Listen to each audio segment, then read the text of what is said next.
মহান ভিডিওটা আল্লাহ বেশি তাআলার বেশি যে শেয়ার সকল করবে, বান্দারা ভিডিওটা ভালো লাগলে নেক বেশি আমল বেশি লাইক করবে করবে। তাদের জন্য রয়েছে চিরসুখের জান্নাত।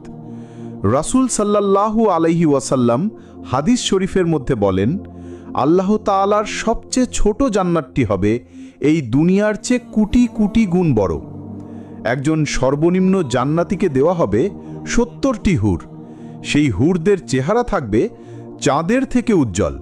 তাদের গালগুলো হবে আপেলের মতো লাল এবং ঠোঁটগুলো হবে গোলাপের পাপড়ির মতো। তাদের দৈহিক গঠন হবে একজন পূর্ণ যুবতীর মতো। তারা জান্নাতীদের শারীরিক চাহিদা মেটাবে এবং তাদেরকে আনন্দিত রাখবে। প্রত্যেকটা জান্নাতি সেখানে রাজার মতো থাকবে। মহান আল্লাহ তাআলার যে সকল বান্দারা নেক আমল করবে তাদের জন্য রয়েছে চিরসুখের জান্নাত। রাসূল সাল্লাল্লাহু